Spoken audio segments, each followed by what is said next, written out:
Toujours avec le père Emmanuel Dandigny, curé à Saumur, le père Antoine Meunier, curé à Saint-Antoine-Saint-Serge à Angers. On a quelques minutes pour traiter un gros sujet que je voulais vous soumettre.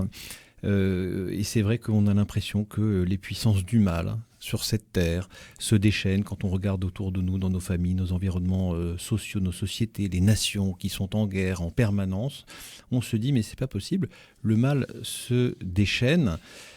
Alors, comment ça se passe ? Est-ce que depuis le péché originel, le Dieu laisse le démon envahir la terre et tourmenter les hommes ? C'est-à-dire qu'au bout d'un moment, il dit, bon, maintenant on rentre dans une phase où le péché, le mal font partie de cette terre, et moi je laisse un petit peu faire, et puis c'est le prince de ce monde qui agit. Père Antoine, c'est comme ça que ça se passe ? Je crois pas. Pour faire peut-être le lien avec le sujet qui précède, le mal ne l'emportera pas, c'est la phrase de Léon XIV à la Loggia le jour de son élection. Léon XIV.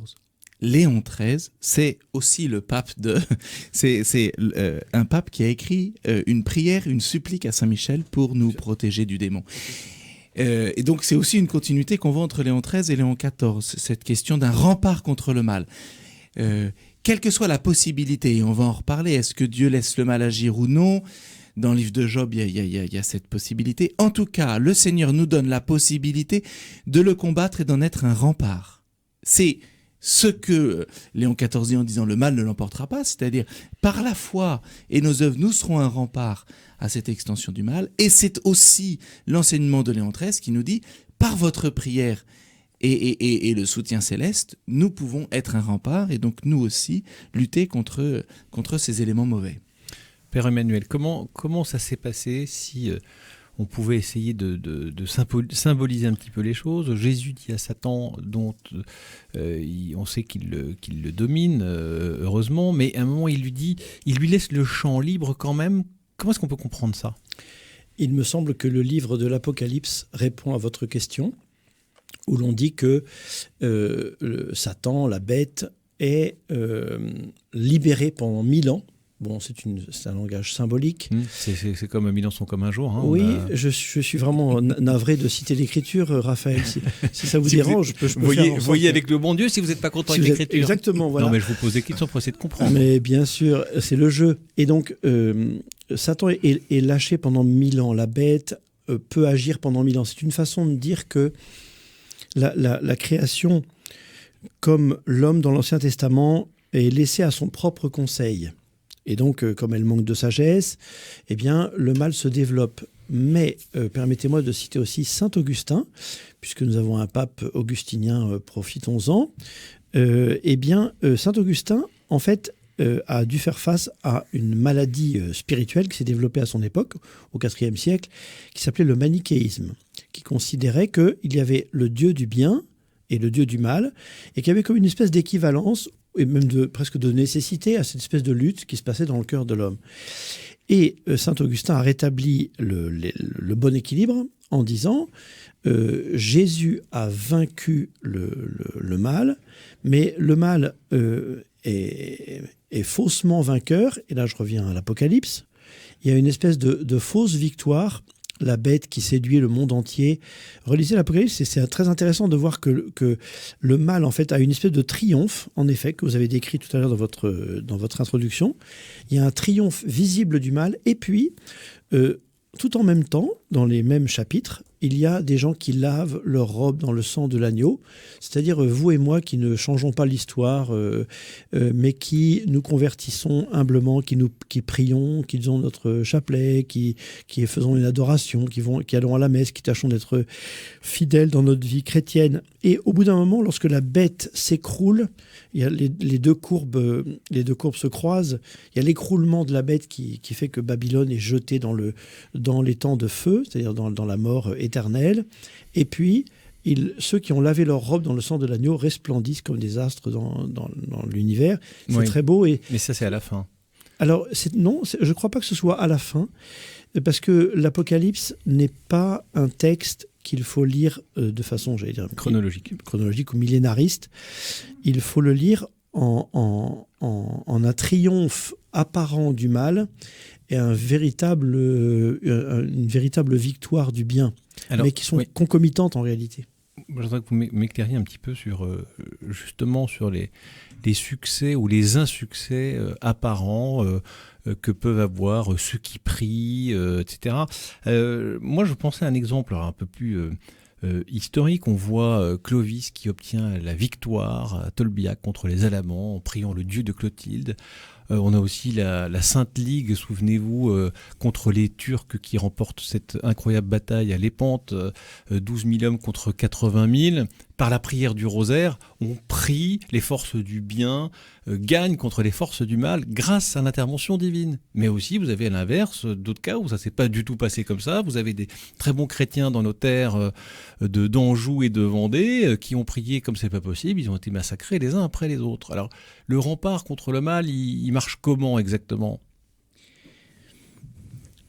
Le mal peut parfois remporter des victoires, ou plutôt des batailles, mais ces victoires remportées par le mal ne contrarient pas le plan de salut de Dieu. C'est-à-dire que de toute façon, le salut que Dieu nous promet et que Dieu construit n'est pas empêché par des petites victoires ou des contrariétés de la présence du démon. Bien sûr, c'est terrible quand on se retrouve confronté à un mal plus grand que nous, mais nous entrons dans l'espérance et dans la foi en sachant que le Christ est déjà ressuscité et donc que le mal a déjà été vaincu. Notre axe, c'est cette croix lumineuse de la résurrection, du Christ ressuscité qui sort du tombeau. La mort et le mal ont été vaincus une fois pour toutes. Et donc, quelles que soient après les progressions ou non du mal, oui, nous sommes déjà marqués par le signe du ressuscité. Et c'est parfois une désespérance qu'on trouve chez les chrétiens qui ont l'impression dans leur pratique que c'est par leur propre force qu'ils vont vaincre le mal et donc en fait que le mal a déjà gagné. Pas du tout, pas du tout. Nous sommes attachés au Christ et nous savons qu'il est ressuscité et ça c'est la plus grande des victoires même et la seule victoire qui importe. Même si humainement c'est l'échec. Père Emmanuel, parce que c'est une question de foi. On dit oui, le Christ est vainqueur finalement, et un jour il va revenir sur la terre, le mal sera vaincu de façon définitive. Mais en attendant, oui, on est dans la foi, on sait que le bien va triompher, que le mal ne prévaudra pas, mais oui, c'est ça. Votre objection nous empêche peut-être, et c'est peut-être pas mal d'ailleurs, de répondre trop facilement à cette question, parce que c'est une question qui est très difficile en réalité. Il y a peut-être, c'est peut-être un petit peu un pas de côté, mais j'essaie de répondre quand même, c'est la question de la mémoire, par exemple. La mémoire du mal est une mauvaise mémoire. On se souvient en mal de celui qui a massacré, par exemple. Même si au moment où il a massacré, il a triomphé. Staline, Hitler ont triomphé parce qu'ils ont écrasé des millions de gens. Donc c'est une espèce de victoire, si on peut dire. Mais aujourd'hui, quand vous prononcez les mots Staline ou Hitler, dans la mémoire, eh bien, il y a une espèce de rejet très fort qui fait que c'est une fausse victoire. C'est une victoire, j'allais dire, dans le temps. Ouais, mais en attendant que de dégâts, quoi. Oui, mais c'est vrai. Est-ce qu'il n'y a pas aussi une acceptation des lois du monde ? Je renvoie d'ailleurs nos auditeurs à la conférence de Carême de François-Marie Porte qui nous explique très bien ça en disant il y a des lois physiques, la loi de la gravité par exemple, et bien le monde dans lequel nous sommes aussi ces lois avec une inclination inéluctable vers le mal. Ça fait partie de ce monde qui est corrompu finalement. Ne fais pas une tête de Merlan-Fry, Père Antoine. Je ne sais pas à quoi ressemble un Merlan-Fry, mais peut-être qu'il ressemble à... Et il a peut-être une tête de sceptique. Moi, je ne l'aurais pas dit comme ça. En ce sens, deux choses. La première chose, c'est que les lois physiques qui régissent le monde, elles ont été instituées par Dieu pour un principe d'harmonie. Voilà. Alors bien sûr que le monde va vers sa perte et sa destruction, mais les lois qui nous régissent permettent la vie et permettent l'harmonie. Donc est-ce que ces lois mènent à la corruption ? Pas nécessairement elles. Et puis la deuxième chose, c'est qu'il faut voir une autre loi, c'est celle de l'histoire. Si nous croyons que l'Esprit Saint agit dans le monde, alors nous croyons que l'histoire avance vers le salut promis par le Seigneur. Le monde n'avance pas vers sa destruction. Le monde, c'est notre foi de chrétien, le monde avance vers le salut que Dieu nous promet. Et nous sommes dans la main de Dieu poussé par l'Esprit Saint.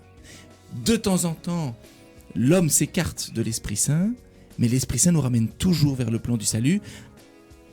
Amen. Il faut que j'arrête. Vers le plan du salut. Mais c'était une belle conclusion, cher Père Antoine. Merci. On devrait passer plus de temps sur ce sujet complexe, mais vous nous avez bien éclairé. Vous êtes vraiment très fort. Je vous remercie, Père Emmanuel Dandigné et Père Antoine Meunier, d'avoir participé à cette émission.